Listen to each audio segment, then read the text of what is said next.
Welcome to the Business and Financial Advice Show, Don't Wait Till Pigs Fly. Brought to you by Mega, the monthly entrepreneur growth academy, your very own group of professional peers offering instant tips, training, and business networking. Learn how to have more time and increase your income by joining Mega today. And now, here's your host of Don't Wait Till Pigs Fly, Nancy Becker. Good afternoon, everyone, and welcome to another version of Don't Wait Till Pigs Fly, a podcast for and by business owners who are looking for ways to grow their business successfully. They will be giving us tips and strategies so that when we implement them, our businesses will all soar higher. I'm excited today to talk to Dallas Travers, who gives coaches the clarity and structure they need to attract incredible clients, sell with soul, and launch meaningful programs to make more money and help more people. Dallas believes that most coaches complicate their business out of fear of rejection, failure, or even success. So they waste valuable time and money on complicated strategies that allow them to keep busy but hide from the world. Whether it's through her signature program, Client Surge, or the Six-Figure Coach Club, Dallas helps her clients demystify marketing and communicate their genius without any distracting bells and whistles. That way, there are no more excuses, only you making a difference for others. Dallas clients have had a lot of firsts. First client, first five-figure launch, first five-figure day, first six-figure year, all with confidence and clarity because they finally have a plan that feels good and the tools to implement. Find out more about Dallas at www.gothroughtheroof.com. And welcome. Hi, thank you for having me. Hi. I'm happy to be here. I'm so excited to talk to you, and this bio sounds so interesting, and I want to hear all about the communicating their genius without distracting bells and whistles, because I've got those going off in my head constantly. So I hopefully we can dig into some of that during our time together today. I also know a little bit about the different fear tactics. So let's start out by talking about that a little bit. How does that affect people? Why does that complicate their businesses? Yeah, so I see, thank you. It's such a good question. I think part of what's ingrained in us as human beings is this old belief that, we work hard for our goals, and if we work hard enough, we accomplish what we want. And my audience is coaches, so I'm going to use that term, but this applies to entrepreneurs. I don't care what kind of business you're in. That's a really big purpose, and it can feel scary, right? Scary to put yourself out there because you face rejection. Scary to find out that your idea is a bad one. Scary to work really hard and still not see it come to fruition. All of those fears. And so I find that a lot of us, we unconsciously look for an insurance policy, right? Let me quietly sabotage myself so that I have an excuse to explain why I'm not successful, other than, oh, nobody wants this, nobody likes me, I'm not valuable. So we overcomplicate matters. I couldn't tell you how often. I had the conversation 2 days ago with a client who, her business is new and she does not yet have a solid referral funnel in place. And if you don't have that, you don't need to be running Facebook ads. You do not need to have online funnels. You do not need to be doing these big speaking engagements. You don't need to be doing anything other than leveraging the relationships that you're in. And she keeps wanting to do these fancy things. Right? She wants to host a big in-person event, and she wants, there's all of these things. And I just said to her, these are all incredible ideas, but let's think big, start small, and move quickly. How simple can we make this so that you don't get distracted and you don't have an excuse? So I have found that the most proven marketing strategies are the ones that are simplest to implement, hardest to think about, because they require us to be a little bit more vulnerable and a little bit more visible than we might be comfortable with right now. So we're just afraid, right? We're afraid of finding out our biggest fears are true. And so as a way to escape that discovery, we busy ourselves and we overcomplicate matters so that we don't have to face rejection ultimately. And I get that. And I, from a personal standpoint, get one of the other ones. I get the rejection, I get the failure, but fear of success. Why would anyone be afraid of success? Right. Well, so I'm a big fan of Dr. Maxwell Maltz. He wrote a book a lifetime ago called Psycho-Cybernetics, right? So his philosophy is basically that we all walk through the world with a self-image or a label, right? Actually, in my previous business, I was a business coach for actors, and I have a great story to illustrate Psycho-Cybernetics. So I was working with a client, I'll call her Jennifer, and she was really committed to booking a series regular role on a network television show. That's kind of like one of the stars of a network series. And we worked at that for about 1.5 years. And then one day it happened. So I almost bought a bottle of champagne for our next coaching session because I was so sure it was going to be a party. Boy, was I wrong. She showed up to this session and she just looked like she'd ridden a Greyhound bus across the country 2 times. Right? She just looked beat down. She was an emotional wreck, and you name it, everything went wrong in her life since she booked that job. She and her husband weren't getting along. The plumbing in her bathroom completely exploded. She was getting all these parking tickets. She was feeling run down. Maybe she was getting the flu, all of this stuff. And what we uncovered pretty quickly was she had grown accustomed to who she was in the world, and who she was in the world was a hardworking actress who didn't have her dream yet. So she knew how to show up in that identity. Yet overnight, that identity changed. She was no longer the struggling actress. She was the successful actress. And her nervous system didn't know how to deal with it. So I don't know that it's fear of success as much as fear of the things we may lose when success comes. How will my family treat me differently? Mm-hmm. Right? Like how will I handle criticism on a bigger scale? All of these other pieces. But Maxwell Maltz has so much great research around that. And so it's just about preserving our own identities. So how do we shift our identities so that when success comes, we don't freak out like Jennifer did? This is about, I'll tell you an exercise that I do if it resonates for you or your listeners. So I call it feeling work, and it's really just about getting my insides accustomed to the outside vision I want to create. So I'll just lay in bed before I fall asleep and ask myself, what would it feel like to? And then you just insert your goal, right? What would it feel like to have a full and thriving coaching practice? What would it feel like to have a 7-figure business? What would it feel like to travel the world speaking? Whatever your goal might be. And then you just notice that physical sensation in your body and reside with it as long as you can, so that you become accustomed to the feeling of having the thing you don't have yet. And then when you create the thing you want, your body's used to it. So it's not such a shock to the system. Does that make sense? Mm-hmm, absolutely. And I want to dig a little bit deeper, and I'm going to be very vulnerable in here too. So, because I think this makes a lot of sense for our listeners. I very well know the fear of success. For me, I'm afraid of becoming successful because if as you know, I've got some physical disabilities, and I can't do a lot of things, and I get tired very easy, and mornings are much better for me than afternoons. And what happens if I start getting 5 people or 10 people a day who want to be on my podcast?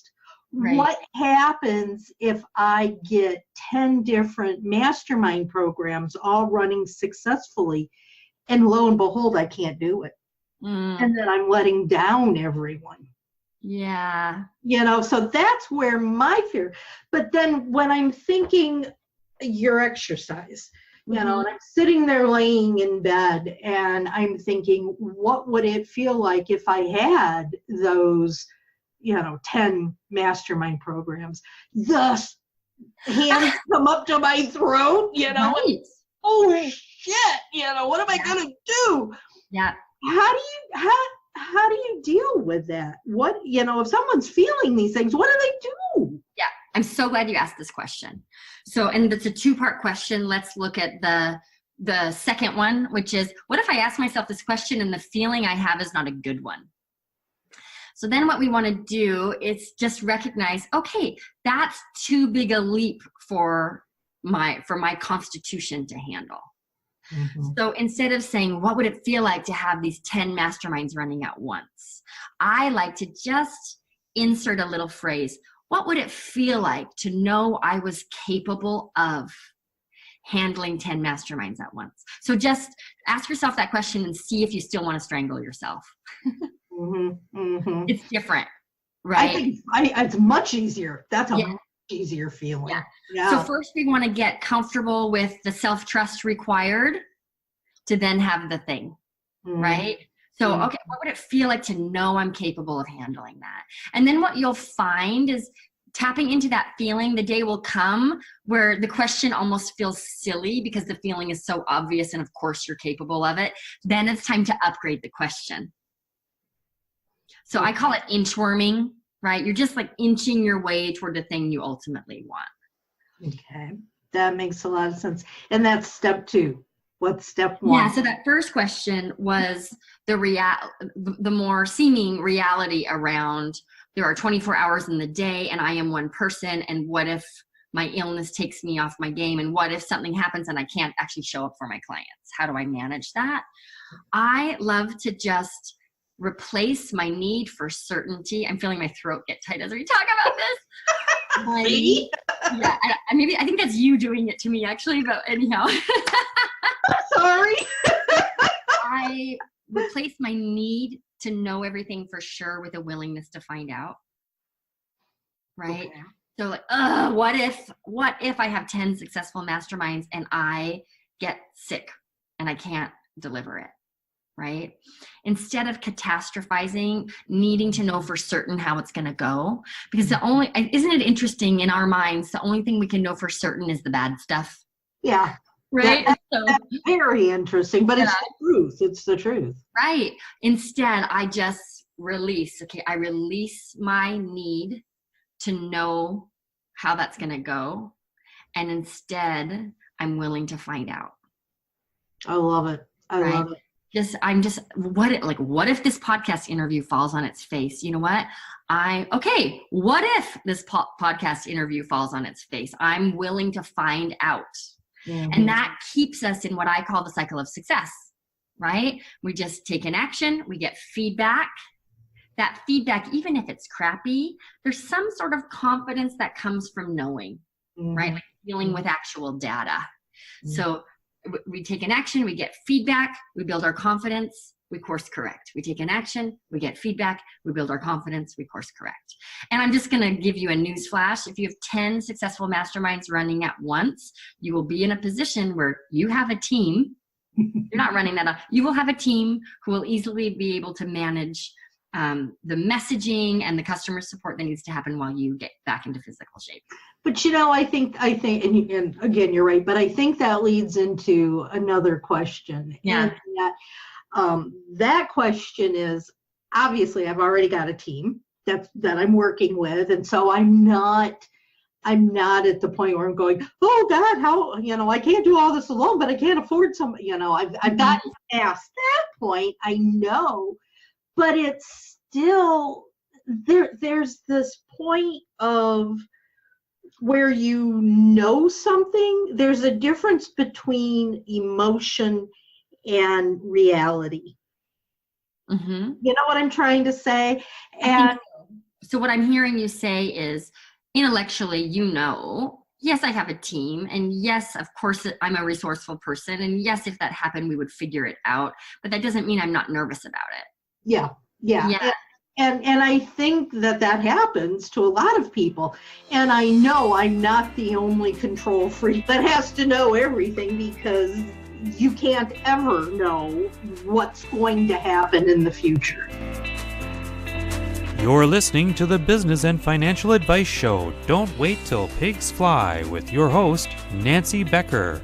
There's lots more to come. Nancy and her guest will be right back.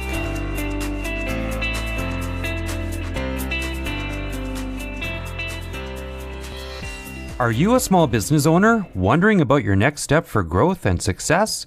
What if you had your own dynamic group of professional peers, a group that supports your business with fresh new ideas, beneficial training, accountability, and more? MEGA, the monthly Entrepreneur Growth Academy, is a professional peer advisory group dedicated to supporting fellow business owners. Learn about processes and strategies that will get you more time and money. When I first joined the Mega Group, I was struggling in a business that wasn't right for me. Now, I own a local business where I live out my passion every day. Last year, the revenue of my business tripled, and we are on track to hit even bigger goals this year. The accountability and feedback of the Mega Group have been invaluable. The Mega Group can help you focus on the right things and start building momentum. Join the Mega Group today at don'twaittillpigsfly.com. Do you feel frustrated, disconnected, or unfulfilled in your relationship? If you said yes, you're not alone. Hi, I'm Anza Goodbar, intimacy coach and sex educator. Nearly 70% of all couples in the U.S. claim to be dissatisfied with their relationship. But the good news is you don't have to be. If you're ready to open your heart to feel more connected to life, yourself, and your partner, join me and 5 couples at the Intrinsically Intimate Couples Retreat in Barbados. You can find out more details at www.anzagoodbar.com/retreats. They're big, they're shy, they're invisible, and they fly. They're always late. They never arrive. Don't wait till pigs fly. Get your business momentum in action. Let's rejoin our host of Don't Wait Till Pigs Fly, Nancy Becker. I have a saying that says, God's not going to give you more than you can handle. Just chill, and then I say, but sometimes he's awful close to the end. I don't know. For me, I feel like, big feelings are always uncomfortable, and therefore we judge them as something we shouldn't experience, right? Mm-hmm. But what if, for me, I just really lean into accepting that my nerves are up, right? Like, I'm really freaked out right now. I'm super nervous, and I'm going to let myself be nervous. I'm not going to try to cure myself of my nervousness, because now I'm distracted from my goal. Mm. I like to say we can be flawed and still move forward. I can be nervous as hell and still take action toward my goal. And if I release need for control, for a willingness to find out, replacing control with curiosity, I stay in my own process with all of my big feelings. And that actually allows us to move forward. Yeah.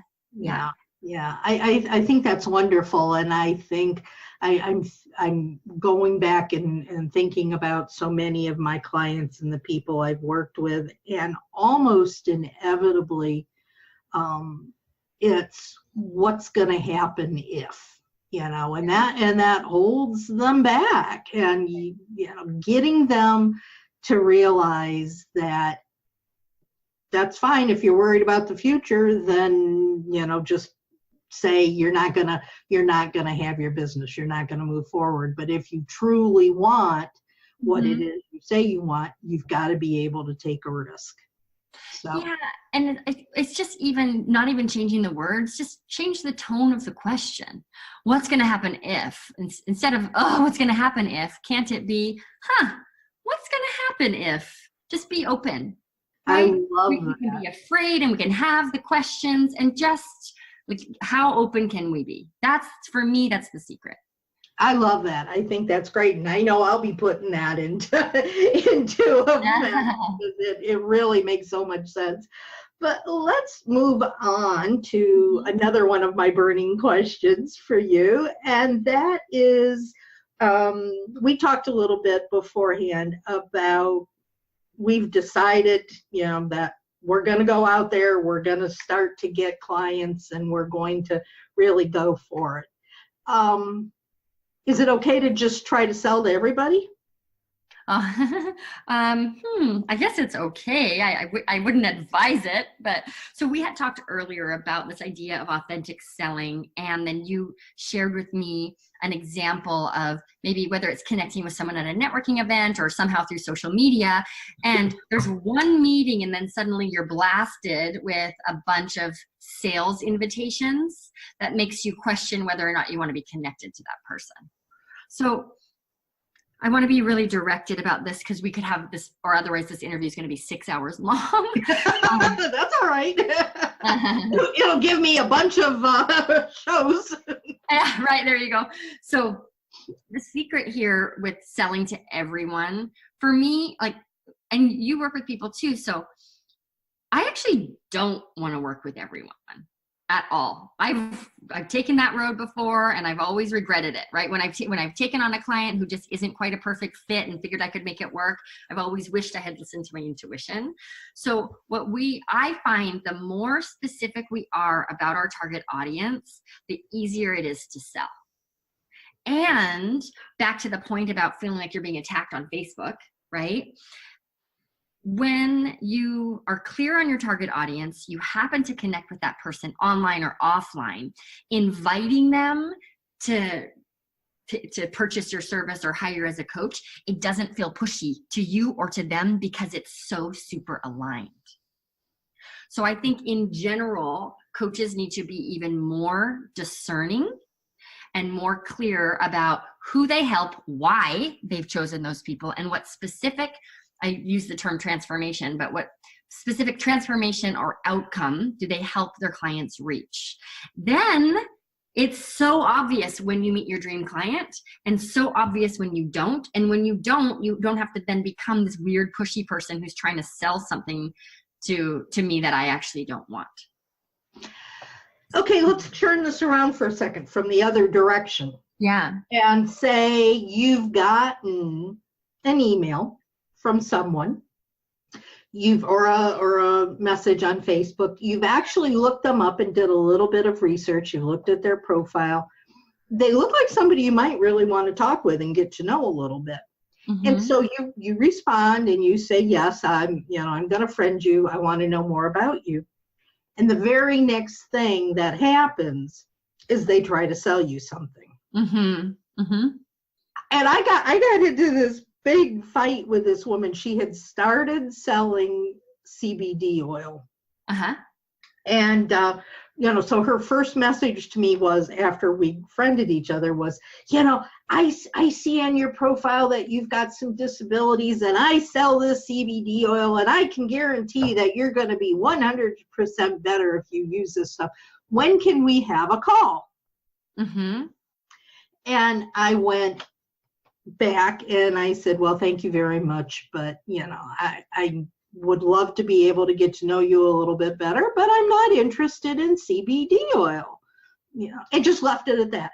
Her next message back to me was, well, it's not illegal, Tell me why you don't want it. And I said, thanks very much. Delete.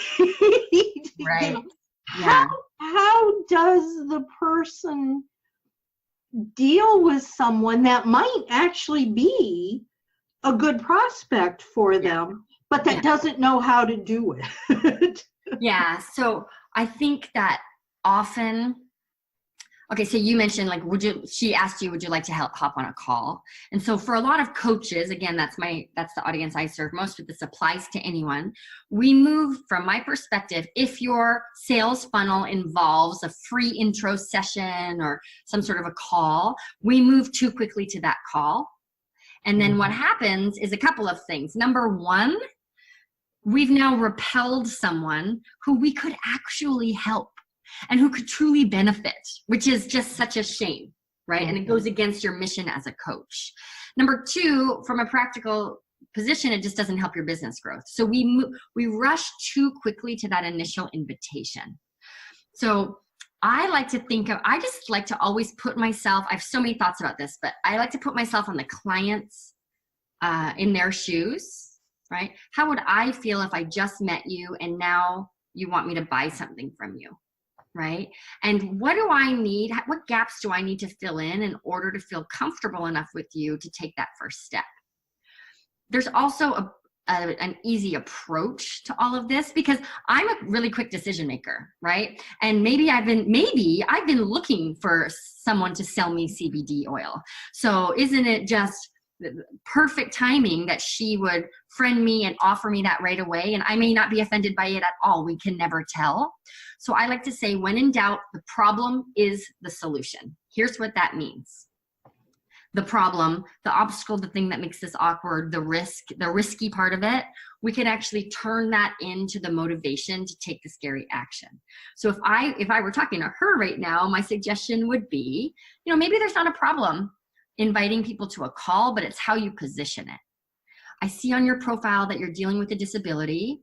And if this is out of line in any way, please just let me know and I'll back off. But I have a feeling I know something that could help you.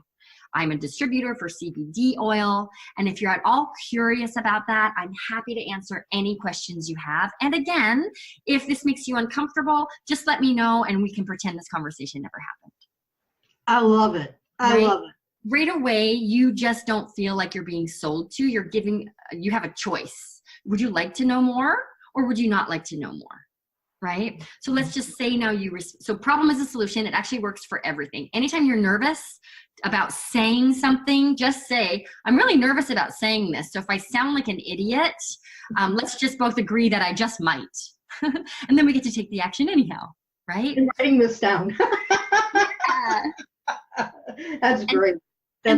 So we use the problem as the solution. And then our job, if you want to be a good salesperson, right? And let's be honest, Nancy, nobody wants to be a good salesperson, right? Or you go into sales, but if you want to grow your business, and selling is required in order for that to happen, right? If you want to accomplish that goal, we have to do two essential things. Number one, we have to listen more than we talk.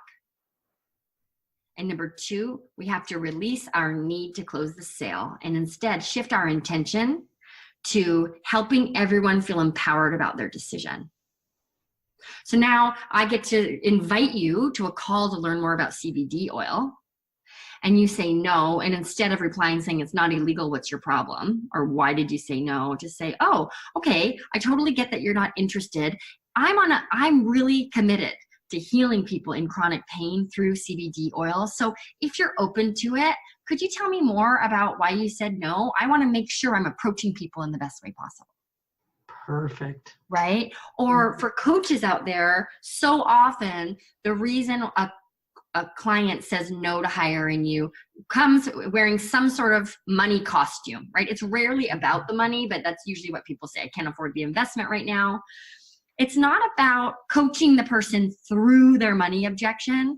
You have to forget about that. We are never closing clients. Instead, we're helping people feel empowered by their decision. And if you're not doing something that you really want to be doing because you feel you can't afford it, that is not an empowering place to be. Mm-hmm. How can I help you feel good about your choice? Let's talk through the money stuff, not because I'm trying to sell you, but because I want you feeling good about what's next. So if we can, from a sales perspective,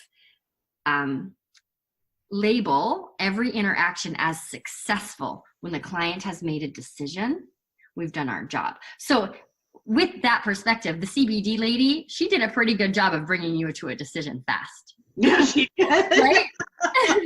So goal accomplished. But so let's go back to the listening piece, right? That's when she just wasn't listening to you. Mm-hmm. Right? She just didn't pick up on the cues at all. Mm-hmm. So pump the brakes and narrate what you're doing. It's another version of the problem being the solution, right? I'm not sure, we hardly know each other, so now may not be the time, but I'm feeling inspired to share this with you. Is that okay? Just talk through the sales process as you're moving someone through it. Does that make sense? Mm-hmm. Mm-hmm. Yeah. It makes a lot of sense. But again, I'm starting to get the clammy, ice going up my back and going, oh, I don't know if I could ever really do that. I can't, it's hard. I'm thinking it's hard for people, at least in the beginning, to do something like that. And when they're first getting started, they're really excited and passionate, or hopefully they are, about their business. Mm-hmm. And they want to tell everybody about it. And I think what I do is an absolutely wonderful thing. And doggone it, you got to hear what I have to sell you. Mm-hmm. You know, those kinds of things. And to think about how to be more appropriate, that's not the right word, but less pushy, and how to do what you're saying is a wonderful thing. But I don't know that people are going to know how to do that, at least when they're first starting out. Yeah, it's actually quite, I'm glad you raised the question, because there's a very simple solution to this. Okay. And I don't care how excited you are, you just get the buy-in first. Okay. So you can, from the rooftops, be yelling at everyone, right? But you just begin that by saying, I'm so passionate about this that I want to share it with everyone. So if my passion is overwhelming, or if it's really not for you, please just let me know, because I can hardly control myself.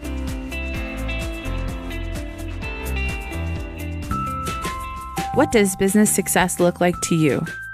What does business success feel like to you? What stands between you and that feeling? Business success is all about momentum. Mega, the monthly Entrepreneur Growth Academy, will help you focus on the right things and start building that momentum. The Mega Group is a network of dedicated professionals. They provide focused training and excellent support as only a personal advisory group can. Learn tips, strategies, and valuable insights to unleash your productivity. Isn't it time to stop spinning your wheels? Go to don'twaittillpigsfly.com and join the Mega Group today. Radio and podcast shows are the fastest growing media of the decade. The better the sound, the better the impact you will have with your listeners. Hi, I'm Scott. I'm a producer-editor for radio and podcasts. If you have your own podcast, I can help with editing, improved audio quality, your own theme music, and intros and outros. Would you like a commercial for your small business? Connect with me for a sound approach to your podcasts and commercials. My email is scott@worldwithinreach.com. scott@worldwithinreach.com.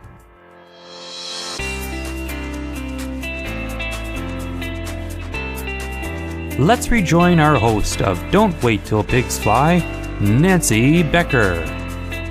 Okay, I'm going to tell you something that I'm really excited about, and sometimes it overwhelms people. So you let me know if it's too much, and then you go into it.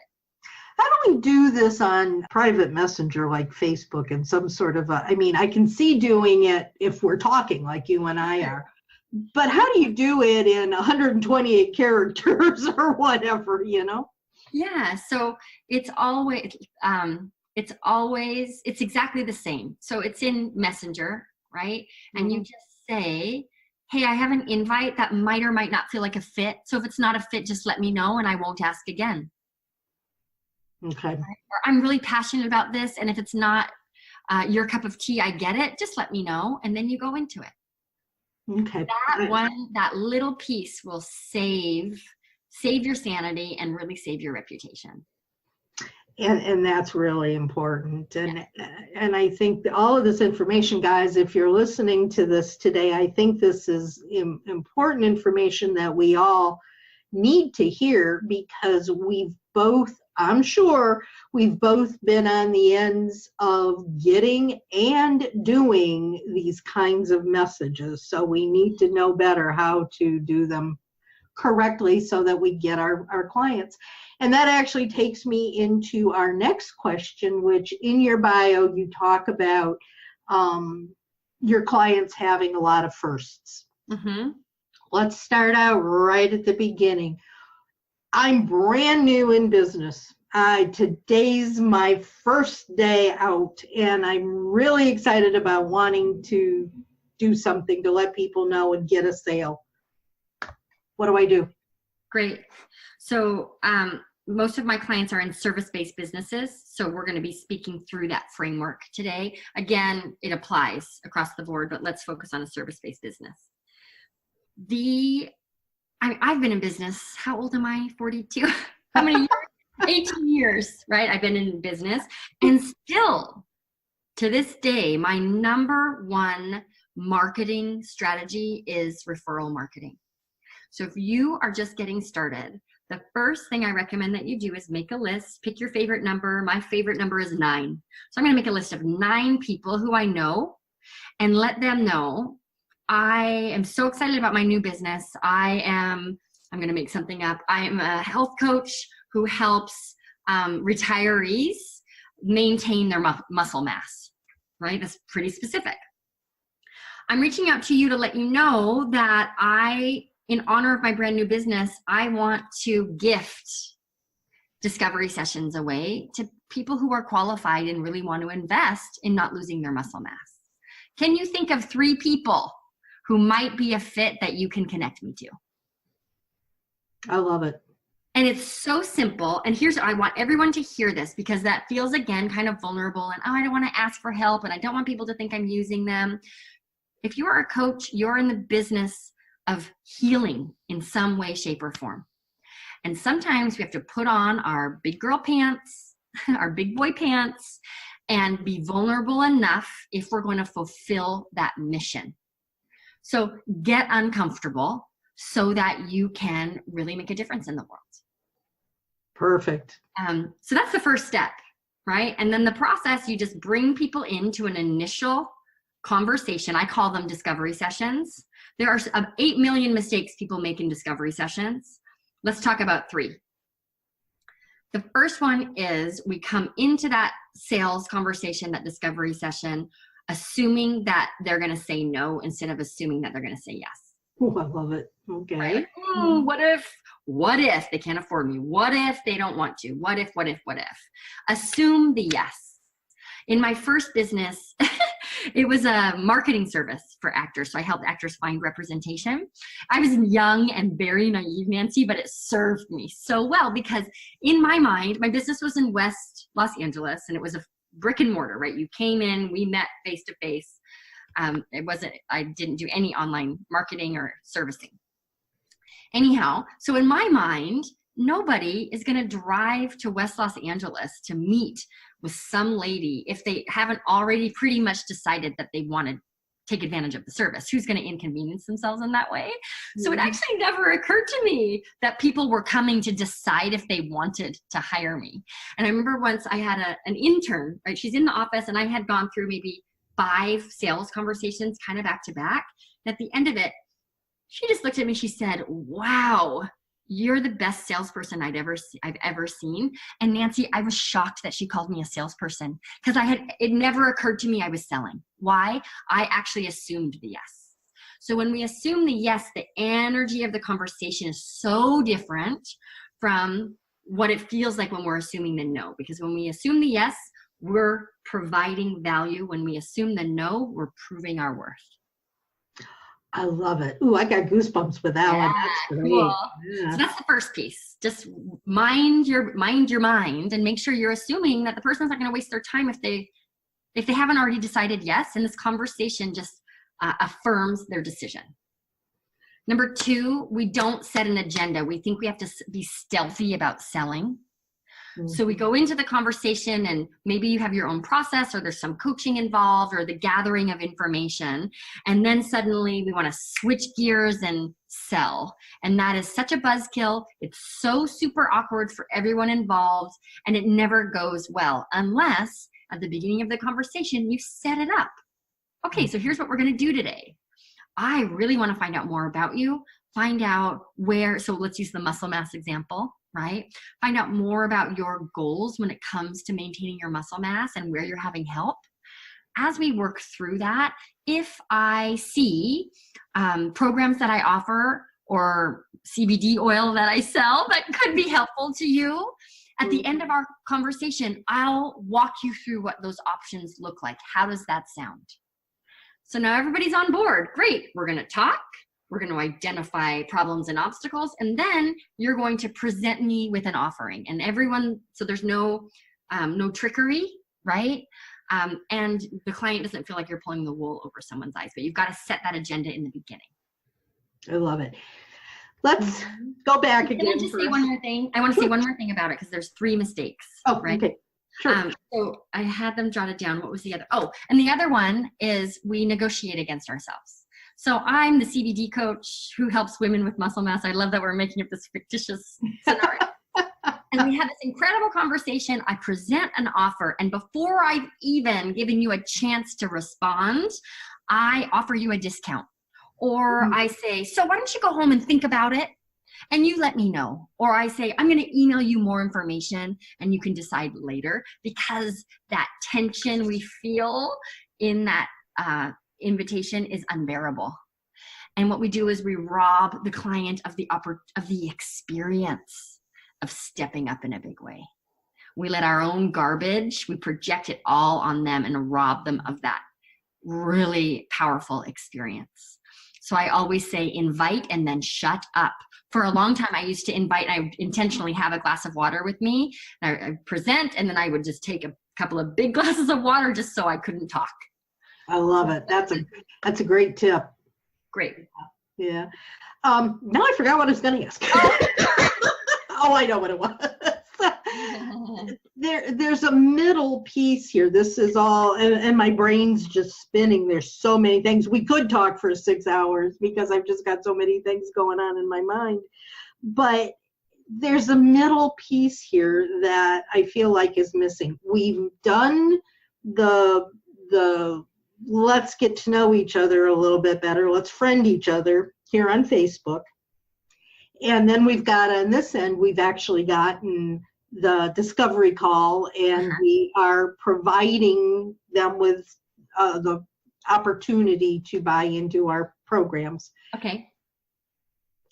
What are we missing? How do we get from without the, hey, I want you to buy what I have to offer? And I know we talked about if this is something you'd like and all of these things, but is there something else that we need to do in between the two things? Yeah. So I like to think of it as a 90-10 nurture ratio. 90%. So you're going back to this Facebook analogy. So I'm going to follow you there, right? You and I connect on Facebook. We're friends. I want to cultivate trust and affinity with you so that when you're deciding about whether or not you hire me, that's a well-informed decision instead of me just repelling you by selling too soon. Mm-hmm. That means 90% of the content that I'm sharing, the outreach that I'm doing to you, that is value-packed communication. Mm-hmm. 10% is reserved for selling. Okay. Right. So what might that look like? We friend each other, and maybe I've got a little tracker of people who I feel are dream clients, and I know I can help, and I want to nurture.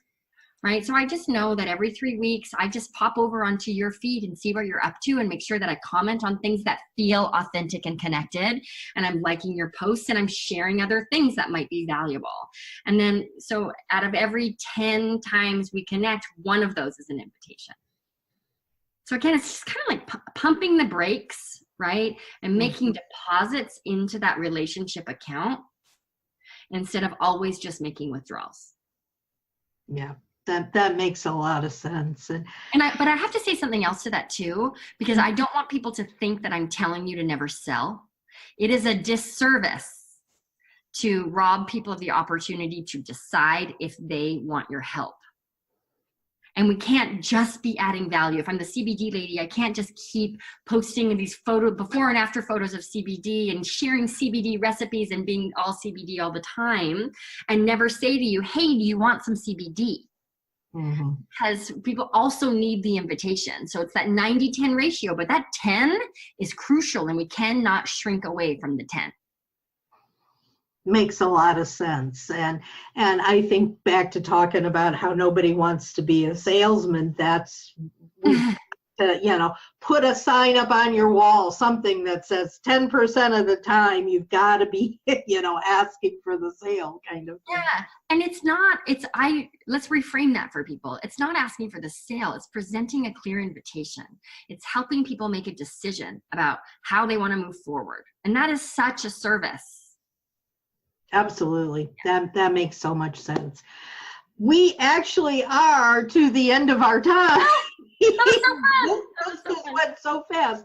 Is there anything that, I know we were touching on so many different topics here, is there anything that we didn't talk about that you would like to share?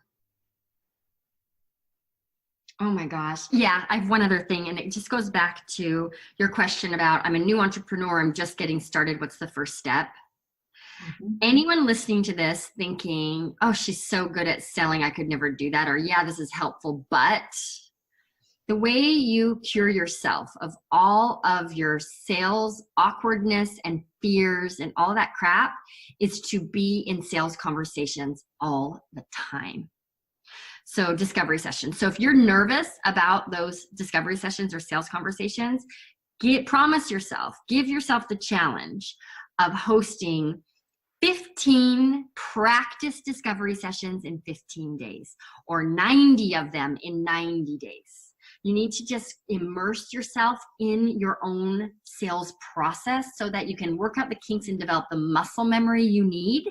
If you're only waiting to get good at selling for the times clients come in, you're screwed. Right? Because you're just not adept at it enough, and now the stakes are too high. So I would love to challenge everyone listening who feels like they want to get better at selling to take me up on that challenge. A practice. So these are with your friends, right? These are with people where you're going to present them an offer, but they know this is a practice run, and you're going to do one a day for a month or one a day for 21 days, because this makes all the difference in the world, just being in the practice of it. Because we're all bad at it at first, right? So be bad at it in a friendly space before the stakes are high and you're like speaking to clients. And anybody who practices and does something over and over becomes more built into a habit, becomes more self-assured with what they're doing. And so that makes a lot of sense. How can somebody get in touch with you? They've loved hearing everything you had to say, and they want their chance at getting some firsts too. Yeah, sure. So 2 ways. The first one is, we're talking a lot about these sales conversations, so please visit flawlessfreesessions.com.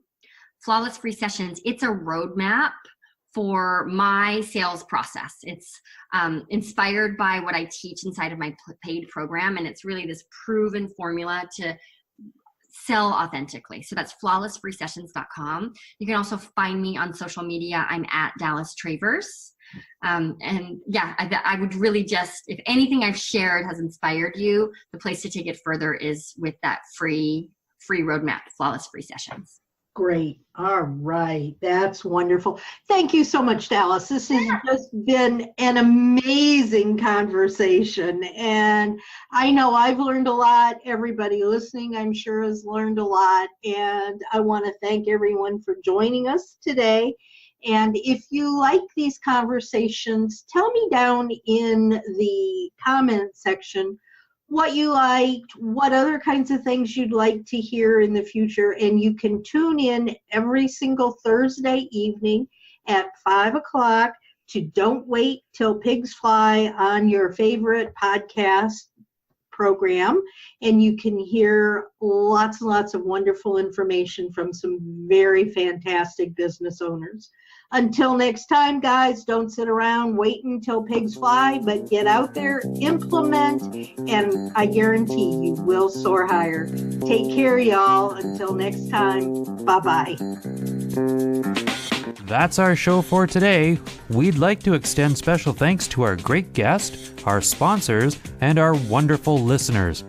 Today's show was produced by Scott Card. To find more of Nancy's podcasts and our sponsors, go to don'twaittillpigsfly.com.